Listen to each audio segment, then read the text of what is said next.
Mike Mulligan and His Steam Shovel. Story and pictures by Virginia Lee Burton.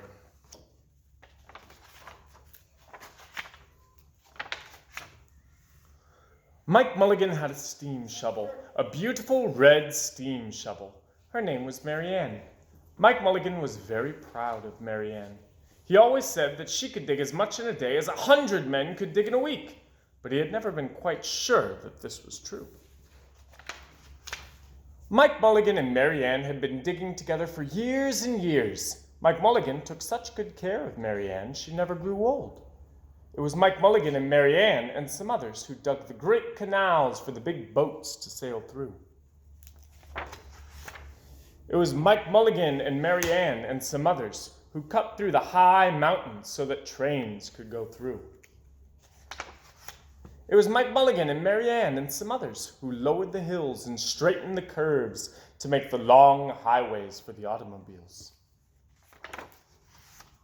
It was Mike Mulligan and Mary Ann and some others who smoothed out the ground and filled in the holes to make the landing fields for the airplanes.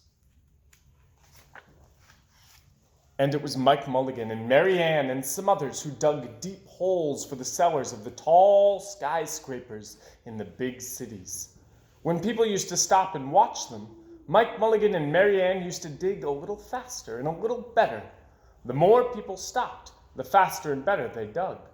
Some days they would keep as many as 37 trucks busy, taking away the dirt that they had dug.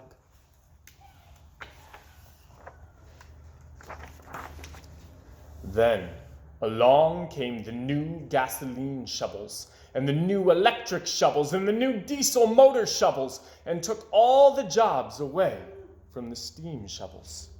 Mike Mulligan and Mary Ann were very, very sad. They were crying. All of the other steam shovels were being sold for junk or left out in the old gravel pits to rust and fall apart. Mike loved Mary Ann. He couldn't do that to her. He had taken such good care of her that she could still dig as much in a day as 100 men could dig in a week. At least he thought she could, but he wasn't quite sure.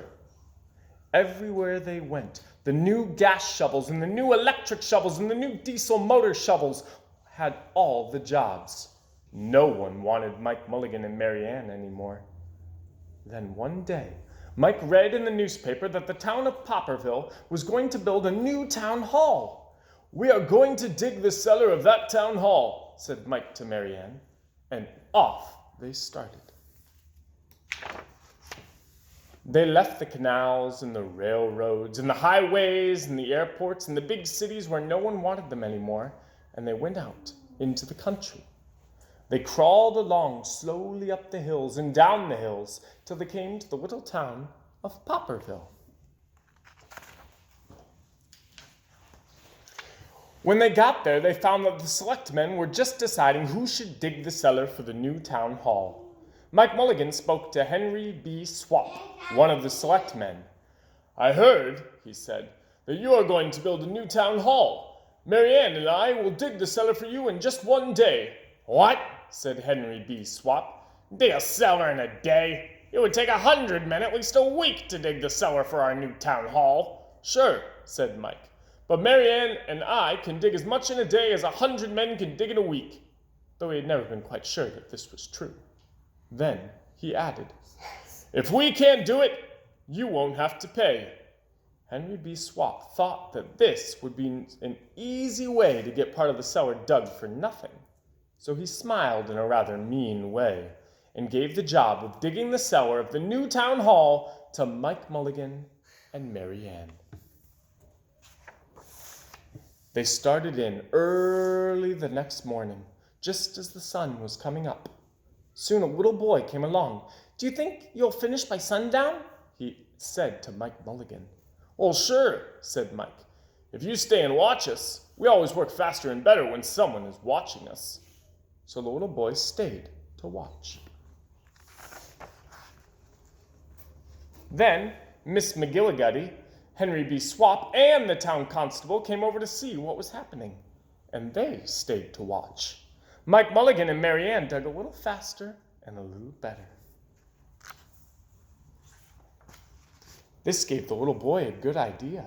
He ran off and told the postman with the morning mail, the telegraph boy on his bicycle, the milkman with his cart and horse, the doctor on his way home, and the farmer and his family coming into town for the day, and they all stopped and stayed to watch.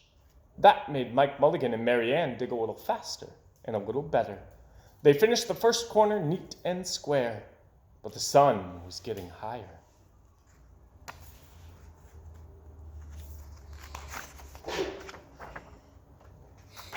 Clang, clang, clang, the fire department arrived. They had seen the smoke and thought there was a fire. Then the little boy said, "Why don't you stay to watch?" So the fire department of Popperville stayed to watch Mike Mulligan and Mary Ann. And when they heard the fire engine, the children in the school across the street couldn't keep their eyes on their lessons. The teacher called a long recess, and the whole school came out to watch. That made Mike Mulligan and Mary Ann dig still faster and still better. Now the girl who answers the telephone called up the next towns of Bangerville and Bopperville and Kipperville and Copperville and told them what was happening in Popperville. All the people came over to see if Mike Mulligan and his steam shovel could dig the cellar in just one day. The more people came, the faster Mike Mulligan and Mary Ann dug. But they would have to hurry. They were only halfway through, and the sun was beginning to go down. They finished the third corner, neat and square.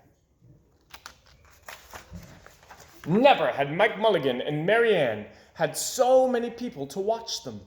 Never had they dug so fast and so well. And never had the sun seemed to go down so fast. "Hurry, Mike Mulligan, hurry, hurry!" shouted everyone. "There's not much more time," said the little boy. Dirt was flying everywhere, and the smoke and the steam were so thick that the people could hardly see anything. But listen. Bing, bang, crash, slam, louder and louder, faster and faster. Then suddenly, it was quiet. Slowly the dirt settled down, and the smoke and the steam cleared away. And there was the cellar, all finished. 4 corners, neat and square, 4 walls straight down, and Mike Mulligan and Mary Ann at the bottom. And the sun was just going down behind the hill. "Hooray!" shouted the people. "Hooray for Mike Mulligan and his steam shovel! They have dug the cellar in just one day." Suddenly, the little boy said, "How are you going to get out?" "Well, that's right," said Mrs. McGillicuddy to Henry B. Swap. "How is he going to get his steam shovel out?" Henry B. Swap didn't answer, but he smiled in a rather mean way. Then everybody said, "How are they going to get out?" "Hi, Mike Mulligan. How are you going to get your steam shovel out?" Mike Mulligan looked around at the 4 square walls and the 4 square corners, and he said, "We've dug so fast and we've dug so well that we've quite forgotten to leave a way out." Nothing like this had ever happened to Mike Mulligan and Mary Ann before, and they didn't know what to do. Nothing like this had ever happened in Popperville. Everybody started talking at once, and everybody had a different idea, and everybody thought that his idea was the best. They talked, and they argued, and they fought till they were worn out, and still no one knew how to get Mike Mulligan and Mary Ann out of the cellar they had dug. Then Henry B. Swap said, "The job isn't finished because Mary Ann isn't out of the cellar, so Mike Mulligan won't get paid." And he smiled again in a rather mean way. Now the little boy, who had been keeping very quiet, had another good idea. He said, "Why couldn't we leave Mary Ann in the cellar and build the new town hall above her? Let her be the furnace for the new town hall, and let Mike Mulligan be the janitor. Then you wouldn't have to buy a new furnace, and we could pay Mike Mulligan for digging the cellar in just one day." "Why not?" said Henry B. Swap, and he smiled in a way that was not quite so mean. "Why not?" said Mrs. McGillicuddy. "Why not?" said the town constable. "Why not?" said all the people.